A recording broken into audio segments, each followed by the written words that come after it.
Kaisar Romawi Hadrian, Publius Aelius Hadrianus, yang memerintah dari 117 hingga 138 Masehi, adalah salah satu kaisar besar Kekaisaran Romawi.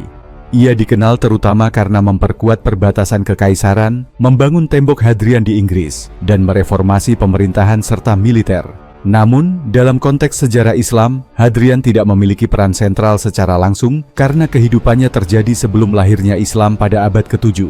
Namun, beberapa peristiwa pada masa pemerintahannya mungkin memiliki relevansi tidak langsung dalam sejarah Islam, terutama yang berkaitan dengan wilayah Yerusalem dan Tanah Suci. Yerusalem adalah kota yang sangat penting dalam sejarah tiga agama Abrahamik, Yudaisme, Kristen, dan Islam.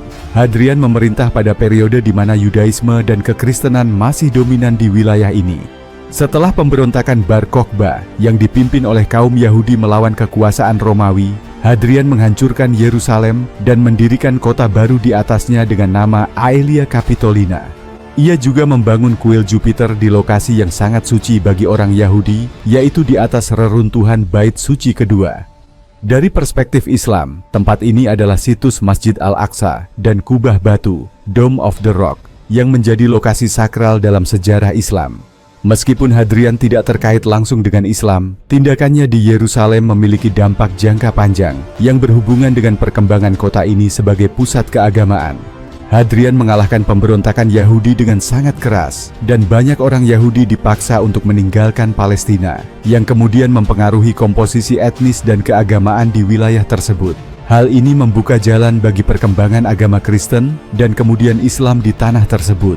Pada abad ke-7, ketika Islam muncul dan meluas, Yerusalem sudah memiliki latar belakang sejarah panjang di bawah pemerintahan Romawi dan Bizantium, yang merupakan penerus Kekaisaran Romawi di wilayah timur. Hadrian sendiri tidak muncul dalam catatan sejarah Islam sebagai tokoh yang memainkan peran besar. Namun, kota yang ia bangun, Aelia Capitolina, menjadi bagian dari jalur sejarah yang akhirnya mengantarkan wilayah Yerusalem kepada penaklukan Muslim pada abad ke-7 di bawah pemerintahan Khalifah Umar bin Khattab.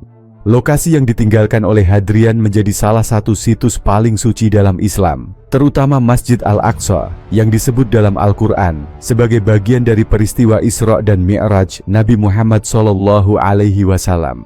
Dalam sejarah Islam, Hadrian tidak disebutkan secara langsung karena ia hidup jauh sebelum kelahiran Nabi Muhammad SAW dan berdirinya Islam. Namun, tindakan Hadrian dalam mengubah Yerusalem dan mengubah tatanan wilayah Yudea memiliki dampak tidak langsung pada sejarah wilayah tersebut, yang kemudian menjadi salah satu pusat spiritual utama bagi umat Islam. Dalam perspektif Islam, hubungan antara Raja Hadrian, memerintah Kekaisaran Romawi dari 117 hingga 178 Masehi, dan Yahudi biasanya dikaitkan dengan pemberontakan Bar Kokhba dan kebijakannya yang keras terhadap penduduk Yahudi di Yerusalem. Hadrian berkuasa ketika Yahudi masih berada di bawah kekuasaan Romawi setelah kehancuran Bait Suci. Kedua pada tahun 70 Masehi oleh Titus. Pemberontakan Bar Kokhba terjadi sebagai reaksi terhadap kebijakan Hadrian yang melarang praktik sunat dan merencanakan untuk membangun kembali Yerusalem sebagai kota Romawi bernama Aelia Capitolina dengan kuil untuk dewa Jupiter di lokasi Bait Suci. Kebijakan ini memicu pemberontakan yang dipimpin oleh Simon Bar Kokhba yang dianggap oleh sebagian orang Yahudi sebagai Mesias yang diharapkan akan membebaskan mereka dari penindasan Romawi. Hadrian menanggapi pemberontakan ini dengan sangat keras, menghancurkan pemberontakan tersebut dan menyebabkan kehancuran besar-besaran bagi komunitas Yahudi di wilayah tersebut. Setelah pemberontakan dipadamkan, Hadrian memberlakukan hukuman berat, termasuk melarang orang Yahudi untuk memasuki Yerusalem, kecuali pada hari tertentu untuk berkabung atas kehancuran Bait Suci. Dalam sejarah Islam, Hadrian tidak disebut secara eksplisit dalam sumber-sumber utama seperti Al-Quran atau hadis, tetapi beberapa peristiwa terkait Yerusalem dan penganiayaan terhadap umat Yahudi oleh Romawi telah menarik perhatian sejarawan Muslim. Yerusalem sendiri memiliki tempat yang sangat penting dalam tradisi Islam, khususnya sebagai tempat Isra Mi'raj, perjalanan malam Nabi Muhammad. Jadi, meskipun Hadrian tidak secara langsung dibahas dalam perspektif Islam, tindakannya yang mempengaruhi sejarah Yahudi dan Yerusalem diakui dalam konteks sejarah dan perkembangan wilayah tersebut sebelum munculnya Islam. Raja Hadrian, Kaisar Romawi yang memerintah dari tahun 117 hingga 178 Masehi, dikenal karena tindakannya yang keras terhadap pemberontakan Yahudi, terutama dalam konteks pemberontakan Bar Kokhba. Kekejaman yang dilakukan Hadrian terhadap orang Yahudi lebih dikenal dari sumber-sumber sejarah Romawi dan Yahudi. Namun, dalam tradisi Islam, kisah tentang Hadrian tidak begitu diutamakan atau diceritakan secara rinci, terutama berkaitan dengan perlakuannya terhadap orang Yahudi. Namun, Islam mengakui penderitaan umat Yahudi selama sejarah, termasuk masa-masa kekejaman seperti yang dilakukan oleh penguasa-penguasa non-Muslim sebelum masa Islam. Islam mengajarkan toleransi agama dan menghormati Ahlul Kitab, umat Yahudi dan Kristen sebagai penerima wahyu. Kekejaman yang dilakukan Hadrian terhadap umat Yahudi bisa dianggap sebagai salah satu dari banyak episode dalam sejarah panjang penderitaan umat Yahudi yang juga ditekankan dalam narasi Islam tentang penindasan terhadap umat manusia. Sejarah mencatat bahwa setelah Hadrian menumpas pemberontakan Bar Kokhba, ia menghancurkan Yerusalem dan membangun kota baru di atasnya bernama Aelia Capitolina. Ia juga melarang orang Yahudi untuk memasuki kota tersebut dan mengubah situs-situs suci mereka. Dalam pandangan Yahudi, tindakan ini merupakan penganiayaan berat terhadap agama dan identitas mereka.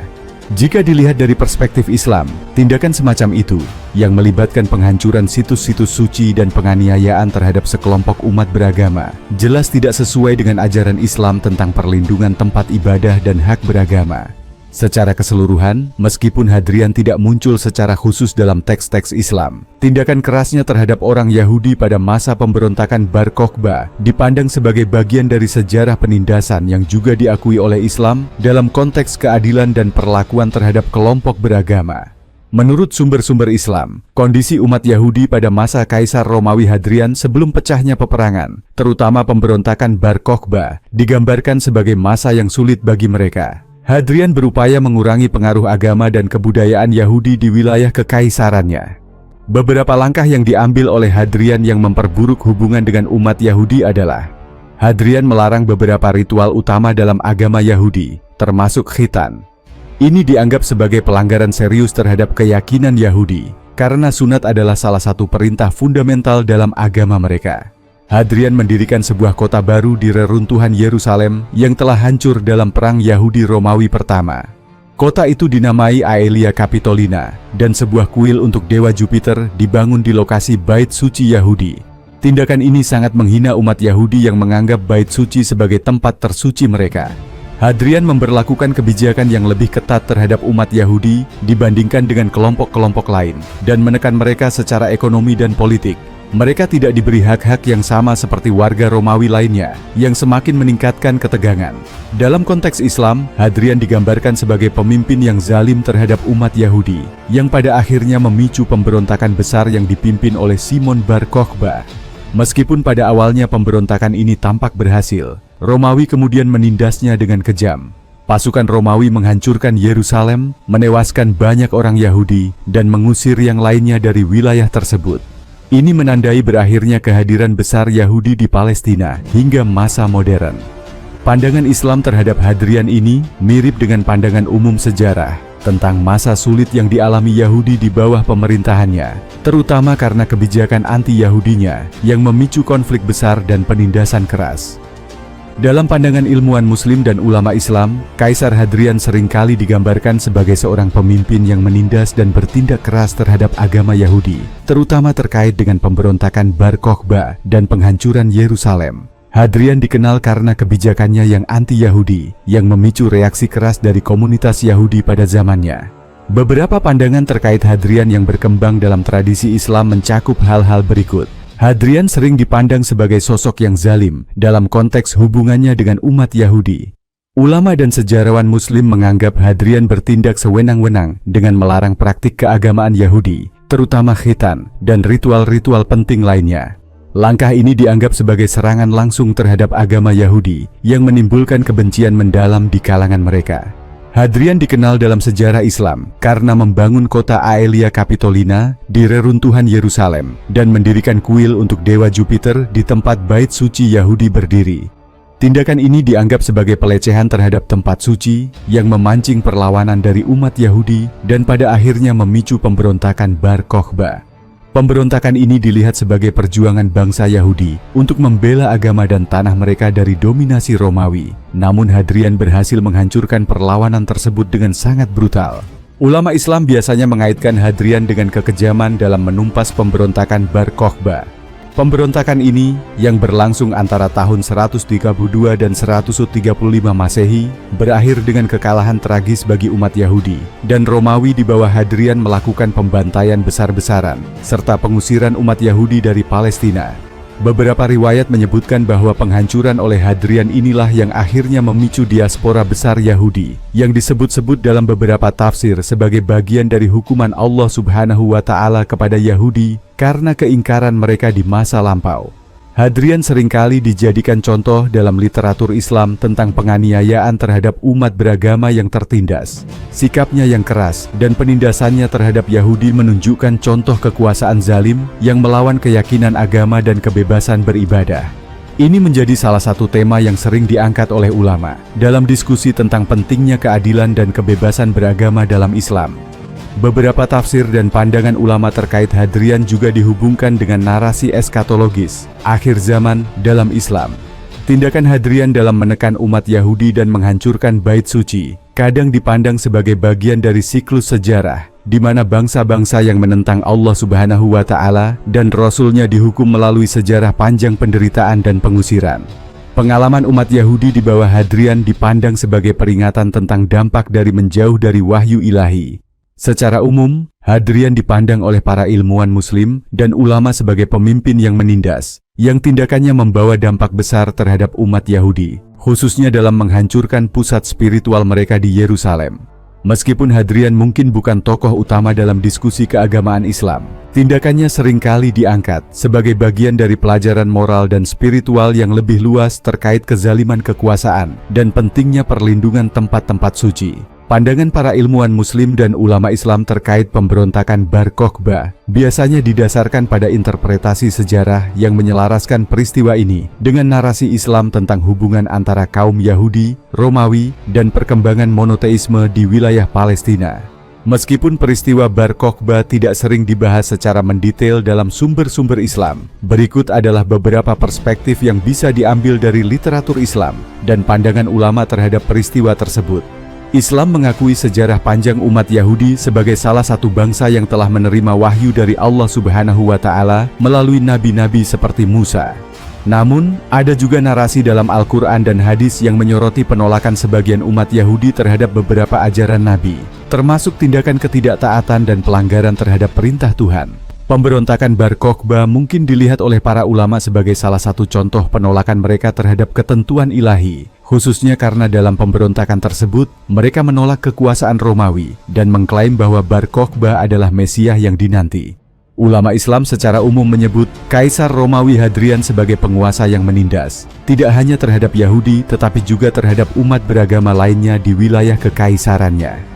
Dalam literatur Islam, tindakan Hadrian yang menghancurkan Yerusalem dan membangun Aelia Capitolina di atas reruntuhan Bait Suci Yahudi mungkin dipandang sebagai bagian dari sejarah tirani kekuasaan Romawi.